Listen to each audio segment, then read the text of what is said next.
அன்பு நண்பர்களுக்கு வணக்கம். இன்றைக்கி நம்ம சேக்கி புக் மார்க்கில் ஒரு இயற்கை சார்ந்த புத்தகத்தை பற்றி பேசுகிறதுக்கு முன்னாடி, நம்ம இப்போ எந்த காலத்தில் பேசிகிட்ருக்குறோம், என்ன நேரத்தில் பேசிகிட்ருக்கோங்கிறத நான் பதிவு பண்ண விரும்புகிறேன். அதுக்கும் இந்த புத்தகத்துக்கும் ஒரு சம்மந்தம் இருக்குது. என்னென்னா, நான் இப்போ ஒரு வசந்த காலத்தில் மார்ச் மாதத்தில் பேசிகிட்ருக்கேன். அதே மாதிரி நல்ல வெயில் அடிக்குது வெளியே. மதியம் 3 மணி அளவு இருக்கும். இப்போ தூரத்தில் சில பறவைகளின் ஒலி ரொம்ப சின்னதாக கேட்குது. இந்த பறவைகள் சாதாரணமாக மதியத்தில் பறவைகள் சத்தம் அதிகமாக கேட்காது. ஒரு சில பறவைகள் மட்டும்தான் கேட்கும். அந்த பறவைகளில் அதோட ஒலி காலையில் கேட்குறதுக்கும் மதியம் கேட்குறதுக்கும் மாறுபடும். இதுக்கு ஒரு முக்கிய உதாரணமாக மைனா சொல்லலாம், குயில் சொல்லலாம்.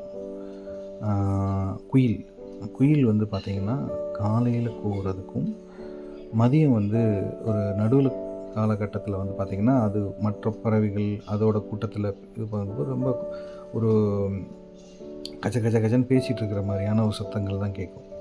ஆனால் காலை பொழுதும் இந்த நேரம் இந்த மதியம் 2-3 மணி அளவுலையும் மாலை பொழுதுலையும் பார்த்திங்கன்னா அது குயில் கூவும். அந்த கூவுற சவுண்டு நீங்கள் கேட்டிருப்பீங்க எல்லோரும். ஸோ இந்த மாதிரியான ஒரு இன்ட்ரெஸ்டிங்கான தகவல்கள் எல்லாமே இந்த புத்தகத்தில் அடங்கியிருக்கு. அதை விட இன்ட்ரெஸ்டிங்கான விஷயம் என்னென்னா, இந்த புத்தகத்தை எழுதியவர் மா. கிருஷ்ணன். இவர் ஒரு நேச்சுரலிஸ்ட்டு. இவர் நிறைய சில நாவல்கள் எழுதியிருக்கிறாரு. ஆனால் எனக்கு ரொம்ப பிடிச்ச விஷயம் என்னென்னா, இந்த புத்தகம் இவர் புத்தகமாக எழுதலை, நிறைய ஆர்டிக்கிளாக இருந்ததை தியோடர் பாஸ்கரன் இதை தொகுத்து கொடுத்துருக்கிறாரு. இது என்னென்னா, இப்போ படிக்கும்போது ஒரு செம்ம இன்ட்ரெஸ்டிங்காக இருக்குது. அதே மாதிரி அடுத்தடுத்த கட்டுரைகள் ஒவ்வொரு பறவைகளும் விலங்குகளையும் சொல்லிகிட்டே போகிறாங்க. அவ்வளோ இன்ட்ரெஸ்டிங்காக இருக்குது. நமக்கு என்ன தேவையோ அது என்ன அந்த பறவைகள் விலங்குகள்கிட்ட நமக்கு தெரிஞ்சுக்கணுன்னு ஆசைப்படுறோமோ அது எல்லாமே அழகாக இதில் சொல்லியிருப்பார். இதில் என்ன ஸ்பெஷல்னால், அது இவர் எழுதப்பட்ட ஆண்டு 1940களில் to 60 அந்த ரேஞ்சில், கிட்டத்தட்ட ஒரு 70-80 வருடத்துக்கு முன்னாடி எழுதப்பட்ட கட்டுரைகள். ஆனால் இப்போயும் அது படிக்கும்போது இன்ட்ரெஸ்டிங்காக இருக்குது. அதுதான் கிளாசிக்னு சொல்லலாம். ஸோ இந்த புத்தகம் பறவைகள், விலங்குகள், வீட்டில் வளர்க்கப்படும் பிராணிகள் பற்றிலாம் சொல்லப்பட்டிருக்கு. ஆனால் இன்றைக்கி நம்ம பறவைகளை மட்டும் பார்க்க போகிறோம். ஏன்னா இந்த புத்தகம் எனக்கு ரொம்ப பிடிச்சி போச்சு. ஸோ இதை 2 பார்ட்டாக நம்ம பேசலான்னு தோணுச்சு.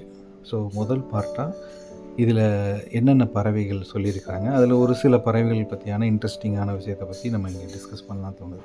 இதை கண்டிப்பாக எல்லோரும் வாங்கி படிக்கணும். அதனால் ஒரு சில பறவைகளினோட இன்ட்ரெஸ்டிங்கான விஷயத்தை பற்றி நம்ம இங்கே பேசலான்னு தோணுச்சு. வாங்க. இந்த மழைக்காலமும் குயிலோசையும்ல நிறையா கட்டுரைகள் இருக்குது. இது பறவைகளுக்கு பற்றி பார்க்குறதுக்கு முன்னாடி சில காலநிலைகள் பற்றியும் அவர் பேசியிருப்பார், மா. கிருஷ்ணன் அவர்கள். அதில் மழைக்காலத்தை பற்றியான ஒரு கட்டுரை இருக்கும். அது எனக்கு ரொம்ப பிடிச்சிருந்தது. ஏன்னா முன்னாடி தேசாந்திரி புத்தகம் எஸ். ராமகிருஷ்ணன் அவர்கள் புத்தகத்தை படிக்கும்போது அவரோட நான் சேர்ந்து ஒரு அமைதியான ஒரு நபரோட சேர்ந்து கூடவே பயணப்பட்டுருக்கிற மாதிரியான ஒரு உணர்வு இருந்தது. அதே மாதிரி இந்த கட்டுரையிலும் அவர் சொல்லப்பட்ட அந்த மலை பற்றியான விதம் எனக்கு ரொம்ப பிடிச்சிருந்தது. எப்படின்னா, அவர் என்ன சொல்கிறாருன்னா, சில சமயம் மழை பயங்கரமாக இல்லாமல் சும்மா தூரும், அப்பப்போ தூரிட்டு கொஞ்சம் விட்டு விட்டு வரும். அந்த மாதிரி மழை இல்லாமல் விட்டு வெளுத்தணும், பயங்கரமான இடியும் மின்னலுமாக இருக்கிற மழை காலத்தில் என்ன பண்ணணும்னா, அப்படியே ஒரு ஒரு கட்டிலில் படுத்துக்கிட்டு ஒரு புக்கு படிச்சுட்ருக்கணும். இல்லைன்னா நம்ம மட்டும் லைட்டே இல்லாமல் அந்த கட்டிலில் படுத்துக்கிட்டு அந்த மழை அடித்து ஊற்றுற மழையில் அந்த சுவத்தில் விழுகிற அந்த ஈரமும் சத்தங்களும், ஓட்டில் விழுகிற மாடியில் விழுகிற அந்த சத்தங்களும், வெளியே அந்த இடி மின்னலுடைய சத்தங்களும், அந்த ஒரு புயல் காற்று மாதிரியான ஒரு சத்தங்கள் வரும். இந்த சத்தங்கள்லாம் ரசிக்கணும் அப்படிங்கிறத சொல்லுவார். அதை அவர் எழுதியிருந்த விதமே நம்மளே அதை உணர்கிற மாதிரி இருந்தது அந்த இடத்துல. ஸோ எந்த ஒரு காலகட்டமும் இயற்கையோட வந்து காலத்தை இல்லாமல் ஆக்குது. ஏன்னா இப்போ மழை பெஞ்சாலும் இதே மாதிரியான சூழல்ல அமர்ந்து அமைதியாக அதை இயற்கையை அதோட சத்தங்களை அப்சர்வ் பண்ணுறது வந்து நம்மளால் இயலும். ஒரு 80 வருஷத்துக்கு முன்னாடி அதை சொல்லியிருக்காரு. இப்பயும் அதை அழகாக பண்ணலாம். அந்த கட்டுரை ரொம்ப நல்லா இருந்தது. அடுத்த கட்டுரையில் வந்து பார்த்திங்கன்னா மனமுறைகள்ங்கிற ஒரு தலைப்பில் ஒரு கட்டுரை எழுதியிருப்பார். இந்த கட்டுரை வந்து ரொம்ப இன்ட்ரெஸ்டிங்காக இருந்தது. எதை பற்றி பேசுதுன்னா, ஒருவனுக்கு ஒருத்தி அப்படிங்கிற ஒரு கான்செப்டில் தான் மனிதர்கள் இனம் இருக்குது. ஆனால் இது வந்து மிருகங்களுக்கும் பறவைகளுக்கும் இருக்கான்னா இருக்குது. அந்த ஒரு சில இனங்கள் அதை வந்து ஃபாலோ பண்ணுது. அதோட டிஎன்ஏல இருக்கா என்னான்னு தெரில. எக்ஸாம்பிள் எப்படின்னா, இந்த புறா, கொக்கு, சாரஸுங்கிற ஒரு பறவை, இந்த மாதிரியான வாத்து, இந்த மாதிரியான பறவைகள்லாம் வந்து பார்த்திங்கன்னா அதோட இணை, அதோட பெண்ணோ ஆணோ இது வந்து கூடவே கடைசி வரையும் இருக்கும். அதை தாண்டி போகாதுங்கிற மாதிரியான ஒரு பதிவை இது கொடுக்குறாரு. முக்கியமாக வந்து இதில் பார்ப்பன வாத்துன்னு ஒரு வாத்தில் ஒரு வகை இருக்குது. அந்த வாத்தில் வந்து ஒரு பேரில் வந்து ஒரு ஆணோ இல்லாட்டி ஒரு பெண்ணோ வந்து குண்டடிப்பட்டுருச்சுன்னு வச்சுக்கோங்களேன். அதோட துணை வாத்து வந்து என்ன பண்ணணும்னா, அந்த குண்டடிப்பட்ட இடத்துல போயிட்டு சுற்றிக்கிட்டே இருக்கும். அது என்ன பண்ணது சொல்லுதுன்னா, நானும் இங்கே தான் இருக்கேன், என்னையும் சுட்டுருங்கடான்னு சொல்லி அதையும் சுட வச்சிரும். ஸோ தற்கொலை மாதிரி தான், அதுவே சூசைட் பண்ணிக்குது. ஸோ இது வந்து இயற்கையில் ஒரு பிரமிப்பாக இருக்குது. ஆனால் இது எல்லா உயிர்களும் இதை ஃபாலோ பண்ணுறதில்ல. எக்ஸாம்பிள் சேவல், மயில், காட்டெருமைகள் இதெல்லாமே வந்து பார்த்திங்கன்னா பெண் அதிகம் உள்ள இனங்களாக இருக்குது. பெண் ஆதிக்கம் உள்ள இனங்கள். முக்கியமாக காடையெல்லாம் வந்து பார்த்திங்கன்னா முட்டையை இட்டு ஆணை வந்து அடகாக்க சொல்லிவிட்டு இது போயிடும், அடுத்த இதுக்கு போயிடும். அதே மாதிரி பார்த்திங்கன்னா சிலந்திலாம் இன்னும் அதோட ஒவ்வொரு ஆண் துணையை வந்து அதுதான் டாமினேட் பண்ணும். ஒரு சில சமயம் அதை அடித்த கொன்று அதுவே சாப்பிட்ருமா, அந்த ரேஞ்சுக்கு இருக்கும். ஸோ அந்த மனமுறைகள் வந்து மற்ற இனங்களுக்கும் மனித இனம் இல்லாமல் மற்ற உயிர்களுக்கும் இது இருக்குது, வேறுபடுதுங்கிறத இதில் பதிவு பண்ணியிருப்பார். இந்த கட்டுரைகள்லாம் முடிஞ்சு வரும்போது பறவைகளுக்குள்ளே டீப்பாக போகிறாரு. அதில் முதல் பறவையாக வந்து குக்குருவான் அப்படிங்கிற ஒரு பறவை. இது வந்து இங்கிலீஷில் வந்து பார்பட் மேபி என்னோடய ப்ரொனன்சியேஷன் தப்பாக கூட இருக்கலாம். நீங்கள் கூகுள் பண்ணி பார்த்துக்குங்க. குக்குருவான்ங்கிறது தமிழ் பெயர், இதோட இங்கிலீஷ் பெயர் வந்து பார்பட். இந்த பறவை வந்து எனக்கு ஸ்பெஷலாக இருந்துச்சு. என்ன ரீசன்னா, இது உங்களுக்கும் ஸ்பெஷலாக இருக்க வாய்ப்பு இருக்குது. ஏன்னா இது ஒரு அடர்ந்த காட்டு பகுதியிலையோ வனப்பகுதியிலையோ நீங்கள் நடந்து போகும்போது இந்த சத்தத்தை கேட்காத ஆளே இருந்திருக்க மாட்டாங்க. கண்டிப்பாக கேரளா பகுதியிலலாம் வந்து பார்த்திங்கன்னா, நீங்கள் சாதாரண ரோட்டோரமாக நடந்து போகும்போதே அங்கெல்லாம் வீடுகள் கம்மியாக இருக்கும், வனப்பகுதிகள் அதிகமாக இருக்கும். நடந்து போகும்போதே இதோட சத்தங்கள் கேட்டுகிட்டே இருப்பீங்க. ஒரு மரங்குத்தி சவுண்டு மாதிரியான ஒரு சத்தங்கள். அது அந்த பறவையை நான் ரொம்ப காலமாக தேடிட்டுருக்கேன். இது என்ன பறவையாக இருக்கும்? ஏன்னா சத்தத்தை வச்சு என்னால் தேடி கண்டுபிடிக்க முடியல. இந்த புத்தகத்தில் எதர்ச்சியாக முதல் பறவையை பற்றியே போட்டிருக்கும் போதே எனக்கு ஆச்சரியமாக இருந்தது. இதோட சத்தத்தை இந்த பேரை வந்து கண்டுபிடிச்சி குக்குருவான் இருந்தது. அதை கூகுள் பண்ணிவிட்டு அதோட சவுண்டு கேட்கும்போது இங்கே இருக்கிற பறவை, இவர் பதிவு பண்ண எல்லா பறவைகளையும் கூகுள் பண்ணி அதை படத்தை பாருங்கள், ரொம்ப நல்லாயிருக்கும். அதே மாதிரி முடிஞ்சால் அதோட சவுண்ட்ஸையும் நீங்கள் கேட்டு பாருங்கள், அதுவும் வெப்லேயே அவைலபிளாக இருக்குது. அப்படி கேட்கும்போது இது ரொம்ப ஆச்சரியமாக இருந்துச்சு. இது ஒரு இந்த சவுண்டை தான் நம்ம ரொம்ப காலமாக கேட்டுட்ருக்கோம். இந்த பறவையை பார்த்ததே இல்லையே அப்படின்னு சொல்லிட்டு பார்த்தா, உண்மையாகவே அந்த பறவை இதுக்கு முன்னாடி பார்த்ததே இல்லை. சாதாரணமாக ஒரு குயில் மாதிரியோ காக்கா மாதிரியோ குருவி மாதிரியோ இல்லை. அது கிட்டத்தட்ட வந்து பார்த்திங்கன்னா ஒரு கிங்ஃபிஷர் மாதிரியான ஒரு ஷேப்பில் இருக்குது. சின்ன பறவை தான். வாயை வந்து மேல் பக்கமாக தூக்கி அங்கிட்டு இங்கிட்டு ஆட்டி கத்துறனால அது எந்த பக்கம் இருக்குது, எந்த பக்கம் இருந்து ஒலி வருதுன்னே நம்மளால் கண்டுபிடிக்க முடியாது. பறவையும் ரொம்ப சிட்டுக்குருவியோட கொஞ்சம் பெருசு, அவ்வளோதான். ஆனால் சத்தங்க வந்து அந்த வனத்தவே எதிரொலிக்கிற அளவுக்கு அந்த சத்தம் இருக்குது. இது எனக்கு ரொம்ப ஃபேவரேட்டான ஒரு ஆர்டிக்கலாக இருந்தது. ஏன்னா ரொம்ப நாளாக நான் கேட்ட ஒரு பறவையின் ஒலி இது தானா, இந்த பறவை தானா அப்படின்னு கண்டுபிடிச்சி அதை பார்க்க முடிஞ்சது. இதுக்கப்புறம் நம்ம பார்க்க போகிற பறவையோட பேர் வந்து வால் நீண்ட கருங்குருவி. இங்கிலீஷில் வந்து பிளாக் ட்ரான்கோ. இந்த பறவையை நீங்கள் சாதாரணமாக பார்க்கலாம். கொஞ்சம் வீடுகள் கம்மியாக இருக்கிற இடத்துல அதிலே கூட வரும். ரெட்டை வால் குருவின்னு கூட ஷார்ட்டாக சொல்லுவாங்க. ஒரு வால் வந்து பார்த்திங்கன்னா ராக்கெட் மாதிரி இருக்கும். அப்படியே நீங்கள் அம்பு விடும்போது பின்னாடி ஒரு ரெக்கை வச்சுருப்பாங்களே, அது மாதிரி அதோட வால் இருக்கும். இந்த பறவைகள்லாம் நம்ம எப்பயுமே பார்க்குற பறவை தான். அதோட பேர் தெரியாமல் நம்ம இருந்திருப்போம். நான் அப்படி தான் இருந்தேன். இப்போ தான் கொஞ்ச நாளாக இந்த பறவைகள் பற்றியான ஒரு தேடலில் இருக்கும்போது, இன்றைக்கி நம்ம இந்த பறவையை பற்றி தான் படித்தோம், இந்த பறவையை தான் பார்க்குறோம். இதோட பேர் வந்து வால் நீண்ட கருங்குருவி, பிளாக் ட்ராங்கோங்கிறது. இத்தனை வருஷமாக பார்த்துட்டு இதோட பேர் இப்போ தான் எனக்கு தெரிய வருது. இதோட சிறப்பம்சம் வந்து ரொம்ப இன்ட்ரெஸ்டிங்காகவும் இருந்தது. ஏன்னா இன்ட்ரெஸ்டிங்காக இருக்கிற தகவல் மட்டும்தான் இதில் பதிவு பண்ணுறேன். நீங்கள் மீதியெல்லாம் நீங்கள் படித்து தெரிஞ்சுக்கணும். இதோட இன்ட்ரெஸ்டிங்கான விஷயம் என்னென்னா, இந்த பிளாக் ட்ராங்கோ வந்து அதோட முட்டையை பாதுகாக்கிறதுல ஒரு சிறப்பு தன்மை உள்ளது. என்னென்னா, இப்போ ஒரு குருவியோ காக்கையோ அதோட முட்டையோ இறையோ வேறு ஒரு பெரிய பறவை, கழுகு, பருந்து இது மாதிரி வந்து எடுத்துகிட்டு போகும்போது அது விலகி போயிடும். அதனால் இது பண்ண முடியாது, ஃபைட் பண்ண முடியாது. ஆனால் இந்த வால் நீண்ட கருங்குருவி அது வந்து ஒரு அம்பு மாதிரி போய் அடித்து பற்றி விட்டுருமா. எவ்வளோ பெரிய பறவையாக இருந்தாலும் அப்படியே போய் குத்துறமே. இப்போ குத்தி ரொம்ப ஃபாஸ்ட்டாக பறந்து அங்கே இங்கேயும் தவ்வி அதை வந்து டிஸ்டர்ப் பண்ணி அதை பக்கத்துலேயே வர விடாமல் பண்ணிடும். ஸோ அதனால் பெரிய பறவைகளே இதுக்கிட்ட வர பயப்படும், இதோட முட்டைகள்கிட்ட வர பயப்படும். இதை விட ஹைலைட் என்னென்னா, இதெல்லாம் தெரிஞ்சுட்டு இது மாதிரி பண்ண முடியாத பறவைகள்லாம் இருக்கும் இல்லையா, புறா, காக்கா, இந்த மாதிரி பறவைகள்லாம் வந்துட்டு இந்த வால் நீண்ட கருங்குருவி கட்டியிருக்கிற கூட்டுக்கு கீழேயே ஒரு கூடு கட்டி அதில் முட்டை போடும். ஏன்னா இதுக்கிட்ட பெரிய பெரிய பறவைகள்லாம் வராதுன்னு சொல்லி. இது ரொம்ப இன்ட்ரெஸ்டிங்காக இருந்தது. அதே மாதிரி இதுவும் ஒரு குயில் மாதிரி இதோட கூவுற அந்த இதோட ஒலி வந்து காலை பொழுதில் ஒரு மாதிரியும் இரவு பொழுதில் மற்ற பகல் நேரத்தில் ஒரு மாதிரியும் இருக்கும். ஏன்னா இது எப்படின்னா, ஒரு விடியறதுக்கு முன்னாடி ஒரு இருள் இருக்கும்ல, அந்த டைமில் ஒரு குளிர் இருக்கும். அந்த குளிர்ந்த தன்மையில் இதோட காலை பொழுதில் இதோட குரல் வந்து பார்த்திங்கன்னா ரொம்ப மென்மையாக அழகாக இருக்கும். இதுவே நடுப்பட்ட பகுதியில் வந்து கச்ச கச்ச கச்சன்னு கத்திகிட்டு இருக்கிற மாதிரியான குரலாக தான் இது இருக்கும். இது ரொம்ப இன்ட்ரெஸ்டிங்காக இருந்தது. இதுக்கப்புறம் வந்து குயில் வந்து ரொம்ப சிறப்பான ஒரு பறவை.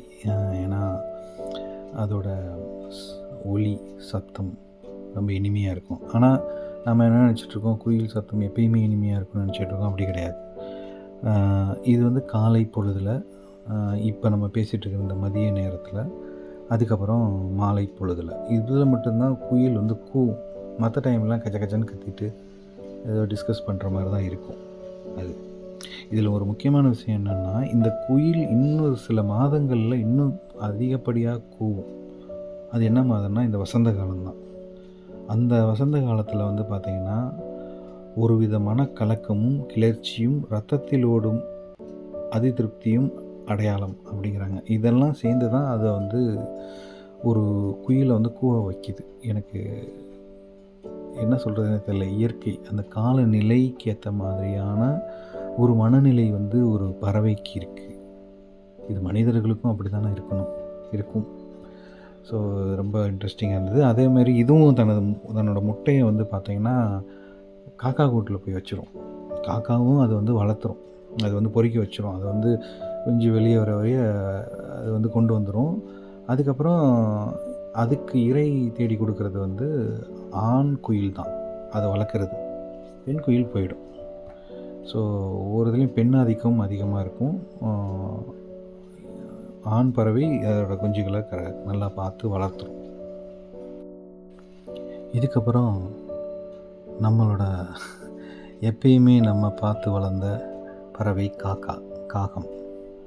இந்த காகத்தோட ஆர்டிக்கலில் வந்து போகிறதுக்கு முன்னாடி ஒரு காகம் வந்து சிட்டிக்குள்ளே இருக்கிறதுக்கும் வில்லேஜில் இருக்கிறதுக்கும் வித்தியாசம் இருக்குங்கிறத இதில் சொல்லியிருப்பார். அது வந்து சிட்டியில் இருக்கிறது வந்து பார்த்திங்கன்னா மனிதர்களோட பழக்கப்பட்டு அதுக்கேற்ற மாதிரி தான் இருக்கும். அதோட ஒன்றி போகும், மனிதர்களோட ஒன்றி வாழும். ஆனால் கிராமத்து காகம் தான் அதோட தன்னியல்பில் வாழக்கூடிய காகங்கள் வந்து கிராமத்து காகங்கள் தான். எனக்கு இந்த இடத்துல நடுவில் எனக்கு ஒன்று சொல்லணும்னு தோணுச்சு. மிருகங்கள் வந்து அதுவும் கொஞ்சம் எவால்வ் ஆகுது, அதுவும் கொஞ்சம் மனிதர்களுக்கு ஏற்ற மாதிரி மாறுது, உணவு பழக்கவழக்கங்கள் எல்லாமே இருக்குதுன்னு தோணுச்சு. ஏன்னா ஒரு தடவை வந்து ஒரு பிஸ்கட் பாக்கெட் வாங்கிட்டு நான் இருக்கிற தெருவில் ஒரு நாய் இருக்குது. 2 நாயாக இருக்கும். அந்த நாய்க்கு பிஸ்கட் போடுவேன், வரும்போது போட்டுட்ருப்பேன். ஃபஸ்ட் டைம் போட்டேன், சாப்பிட்டுச்சு. செகண்ட் டைம் போட்டேன், சாப்பிட்டுச்சு. தேர்டு 4th டைமில் போடும்போது சாப்பிட மாட்டேங்குது. என்னென்னா அதுக்கு வந்து அந்த பிஸ்கட் வந்து பிடிக்கலை. அதுக்கு வந்து இன்னும் வேறு மாதிரியா ஸ்பைசியான ஒரு சாப்பாடு தான் அதுக்கு பிடிக்குது. ஸோ எனக்கு என்ன தோணுச்சுன்னா, அதுலேயும் டேஸ்ட்டு பார்த்து தான் அது சாப்பிடுது அப்படிங்கிறது நல்லாவே தெரியுது. அதேமாரி இந்த காகங்களும் வந்து பார்த்திங்கன்னா இந்த நகர்ப்புறத்துக்கு ஏற்ற மாதிரி வாழுது. ஆனால் இயல்பான அதோட முறையில் வாழ்கிறது கிராமத்து காகங்கள்லாம். இது எப்படின்னா, காலையில் பொழுது விடிகிறதுக்கு முன்னாடி எழுந்து அது இறை தேட அதோட தங்கியிருக்கிற மரங்கள்லேருந்து கிளம்பி போயிடும். கிட்டத்தட்ட 30 கிலோமீட்டர் தாண்டி கூட அது போய் இறை தேடிட்டு வருது. இது வந்து இறை தேடுறது எல்லாமே வந்து வயல்வெளி, காடுகள், மரங்கள் இருக்கிற பழங்கள், காய்கறிகள், அதுக்கப்புறம் சின்ன சின்ன பறவைகள், பூச்சிகள், பறவை குஞ்சுகள், அதோட முட்டைகள் இதை கூட எடுத்து சாப்பிட்ரும். ஸோ இப்படி இருக்குது. இதுக்கும் தலைவர்கள் இருக்காங்க. தலைவர் வந்து ஆண் தான். அது எப்படி சூஸ் பண்ணுறாங்கன்னா, ஒரு வயது முதிர்ந்த அனுபவம் உள்ள காகம் தான் தலைவராக சூஸ் பண்ணுறாங்க. அது என்ன சொல்லுதோ அதை வந்து கேட்டுக்கிறாங்க. இதுக்கு நடுவில் இது காகம்னு சொன்னாலே அதோட ஒற்றுமையை பற்றி பேசுவாங்க. இதுலேயும் அது சொல்லியிருக்கிறாரு. ஏன்னா ஒரு காகம் வந்து போகுது, அது இறை தேடிடுது அப்படிங்கும்போது, அது இறை கிடைச்சதுன்னா மற்ற காகங்களையும் கூப்பிட்டு அதுக்கு வந்து சொல்லும் இங்கே இறை இருக்குது அப்படிங்கிறது. அதேமாதிரி ஏதாவது ஒரு பிரச்சனை வரப்போகுது, ஏதோ ஆபத்து வரப்போகுதுன்னா அதுக்கு வேறு வகையான ஒரு சவுண்டு கொடுத்து அதை வந்து எச்சரிக்கை கொடுக்குறதும் இது பண்ணுது காக்கா. அது இல்லாமல் 2 காக்கா சண்டை போட்டுட்ருக்குன்னா மற்ற காக்காலாம் வந்து உட்காந்து வேடிக்கை பார்த்துட்ருக்கோங்கிறதையும் சொல்லுவார். அதேமாதிரி இது பகலில் மட்டும்தான் பறக்கும், நைட்டு வந்து இது கண்ணு தெரியாது அப்படிங்கிற மாதிரியான தகவல்கள்லாம் இருக்குது. அது இல்லை அப்படிங்கிறத சொல்லுவார். ஏன்னா இது நிலா காலங்களில், பௌர்ணமி நிலா காலங்கள்லாம் இது வந்து இரவு பொழுதில் அதிகமாக பறக்கக்கூடிய ஒரு பறவையாக தான் இருக்குது. இது மைனா இதெல்லாமே வந்து இரவு நேரத்தில் பறக்கக்கூடிய பறவையாக தான் இருக்குது.